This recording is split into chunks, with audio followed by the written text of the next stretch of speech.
How did the U.S. government mobilize industry and society for war? Number one, the U.S. government created the War Industries Board. The government took over steel, textile, and railroad industry. They encouraged them to use mass production techniques to increase efficiency and eliminate waste by standardizing parts.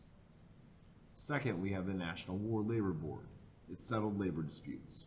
Workers who refused to obey board decisions could lose their draft exemptions. They were told, work or fight. They did improve factory conditions by pushing for an 8-hour workday, promoting safety conditions, and enforcing the child labor ban. The Food Administration called for conservation of wheat and meat. Wilson called on people to follow the gospel of the clean plate. He declared 1 day a week meatless, 2 days wheatless, and 2 other porkless. Restaurants removed sugar bowls from the table and served bread only after the first course. Americans were encouraged to grow their own Liberty Gardens so that fruit and vegetables could go straight to the troops. Led by Herbert Hoover, the voluntary approach worked. Farm production increased by 25%, and food exports to Allies tripled. Samuel Gompers and the American Federation of Labor loyally supported the war. Their loyalty was rewarded. Membership in the AFL rose to over 3 million. In the most heavily unionized sectors of coal mining, manufacturing, and transportation, real wages rose over 20% over pre-war levels, after adjusting for inflation. However, all was not well. Wartime inflation threatened to eclipse wage gains. Prices more than doubled between 1914 and 1920. The greatest effect on African Americans' lives was the acceleration of the Great Migration, started in the late 19th century. This saw the large-scale movement of hundreds of thousands of Southern blacks to cities in the North. They were being pushed out of the South to escape racial discrimination. There was also a boll weevil infestation of the cotton fields. They were pulled to northern cities for jobs in factories. With immigration slowing to a trickle, there were ample jobs available to them. As a part of raising support for the war effort once the U.S. entered the war in 1917, President Wilson asked Congress to create the Committee on Public Information. It used celebrities, movies, music, and intellectuals to convey messages of support for the war. Leaflets that said, "Report the man who cries for peace," or belittles our efforts to win the war. CPI created intolerance by using censorship and insisted on conformity. 100% Americanism was the slogan of the day, implying no ties to Germany or other Central Power nations. Germans became the targets of hatred. German homes and churches were painted yellow. German books were burned. Teachers had to take loyalty oaths, swearing allegiance to the U.S. Sauerkraut was renamed Liberty Cabbage. Dachshunds were renamed Liberty Hounds. German measles, Liberty Measles, and hamburgers, Liberty Steaks. Many of the breweries in America were German descended. This helped progressives to finally convince Americans to prohibit all alcoholic drinks with the passage of the 18th Amendment in 1919. The war also brought great opportunities for women. While men went off to war, women moved to their jobs in the factories and coal mines. They also filled traditional jobs, such as nurses. Public opinion turned so much in women's favor that Congress finally passed the 19th Amendment in 1919, giving women the right to vote. It was ratified by the states in 1920 and became law. Wilson's war government managed to raise $33 billion in a 2-year period by a combination of loans and taxes. It conducted 4 massive drives to convince Americans to put their savings into federal government Liberty bonds. Congress also increased both the personal income and corporate taxes and placed an excise tax on luxury goods. The CPI, or Committee on Public Information, promoted patriotism, 100% Americanism. Liberty Measles, Hounds, Steaks, and Cabbage. George Creel led the CPI and used films, posters, pamphlets, and volunteer speakers to urge Americans to watch out for German spies and to do your bit for the war effort. The American Protective League spied on people's private lives. Since there was no FBI at the time, citizens with no formal investigative training volunteered to serve as the government's eyes and ears. The Espionage and Sedition Acts were passed by Congress. The Espionage Act didn't allow for free press. The Sedition Act said no free speech and permitted the government to open private citizens' mail and read, censor, or confiscate it before they received it. The Espionage and Sedition Acts would be challenged in the courts. A man by the name of Schenck distributed anti-draft leaflets and was arrested and put on trial. His case goes to the Supreme Court. The question that has to be answered is, can the government limit free speech? The Supreme Court ruled that the government can limit free speech as long as it was a clear and present danger to the public. The leaflets encouraged people to not show up for the draft. Eugene V. Debs was jailed for making a speech criticizing Wilson's policies. He would later be pardoned by President Harding in December of 1921. In January 1918, Wilson went before Congress and introduced his plans for peace, the 14 points. At the heart of his program were these points. Number 1, secret treaties that involved the taking of lands would be disregarded. Number 2, absolute freedom of the seas. 3, absolute free trade, the reduction of tariffs. 4, no reparations. 5, self-determination for all countries. 6, creation of the League of Nations. And 7, disarmament.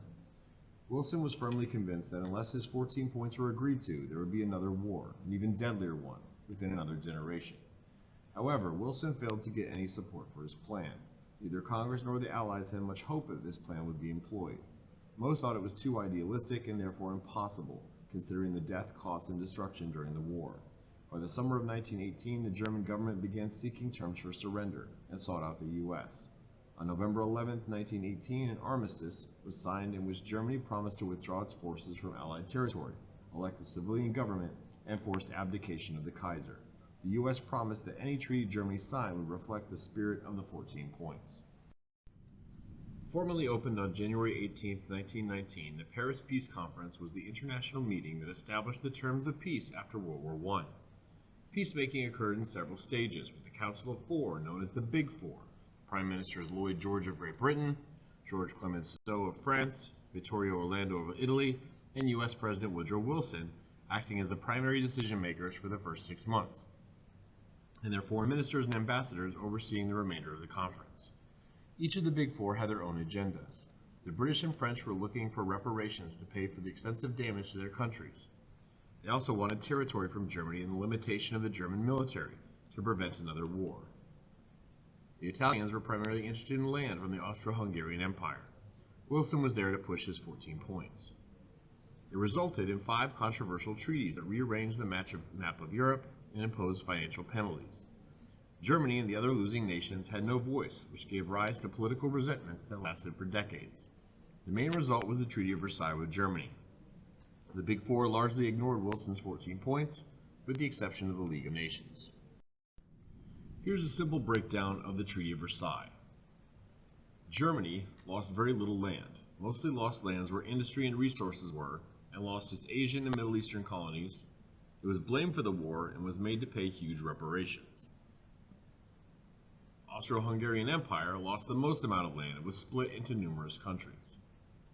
Finally, Russia, who was actually an allied power, lost the most land of all countries. Why did the Treaty of Versailles and the League of Nations fail in the U.S. Senate? Opposition in the Senate was based on U.S. membership in the League of Nations.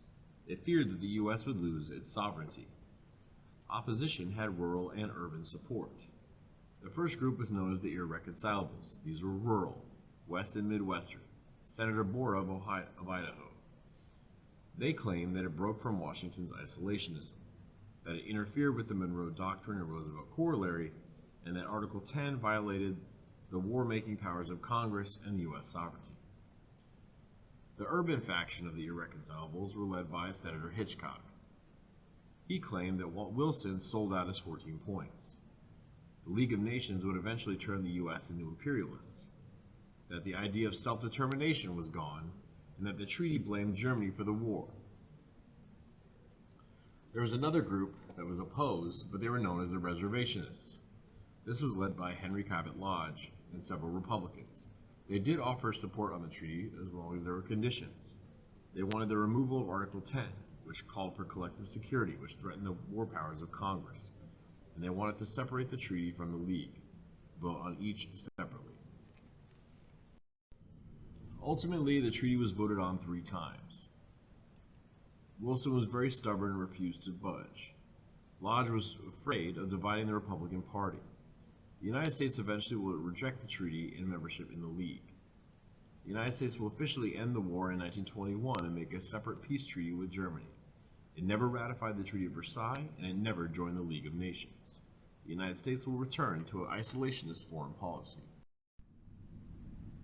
With post-war inflation and stagnant wages, the American Federation of Labor authorized a national strike from Pittsburgh on September 22, 1919. It shut down half the steel industry. Companies turned public opinion against the strikers by playing to nativist fears. They blamed the Bolsheviks and immigrant workers that made up the union membership. The Great Steel Strike of 1919 collapsed on January 8, 1920. It completely routed the American labor movement. Almost no union organizing in the steel industry occurred in the next 15 years. The United Mine Workers, under John L. Lewis, called for a strike on November 1, 1919. They had agreed to a wage agreement to run until the end of World War I, and now sought to capture some of their industry's wartime gains. Attorney General A. Mitchell Palmer invoked the Lever Act, a wartime measure that made it a crime to interfere with the production or transportation of necessities. Ignoring the court order, 400,000 coal workers walked out.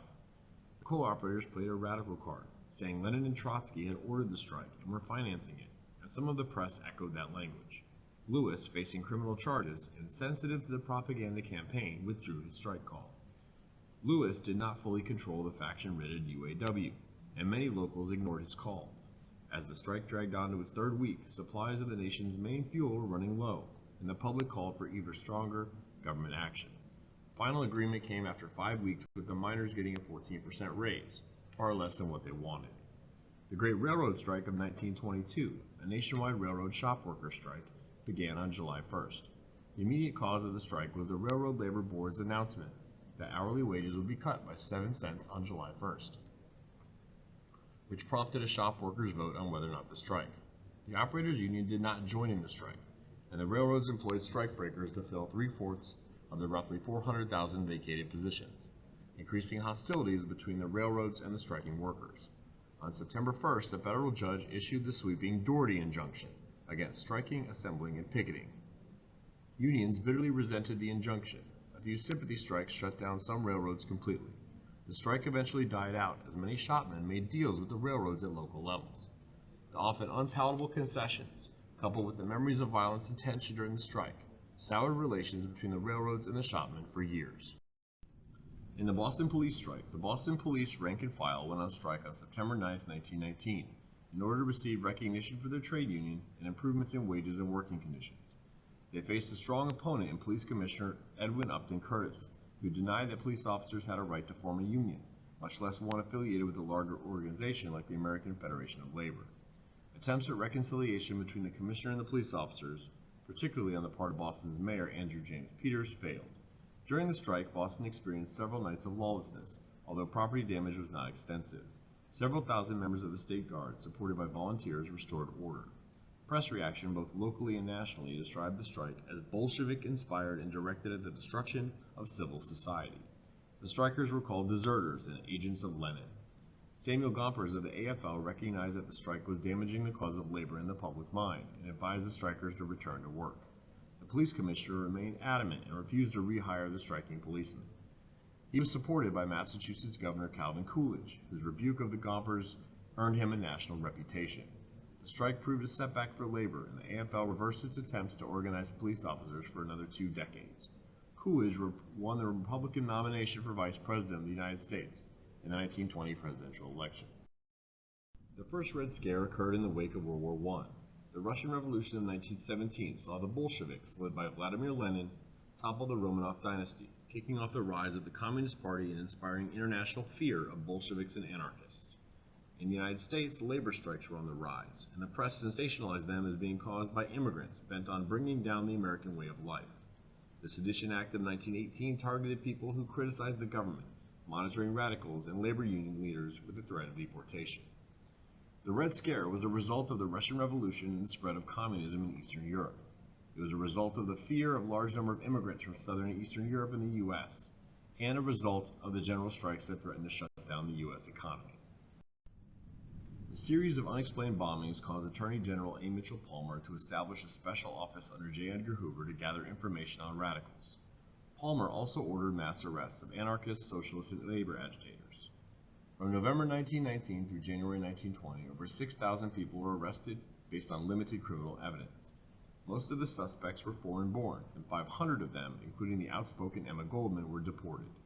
The scare faded almost as quickly as it arose. Palmer was a demagogue, someone who appeals to the desires and prejudices of Americans to gain power and influence. He warned of huge riots on May Day 1920, but they never took place. His loss of credibility, coupled with the rising concerns about civil liberties, caused the hysteria to recede, but it did lead to a rise in xenophobia, fear of foreign-born people, and nativism, favoring those Americans that were born here.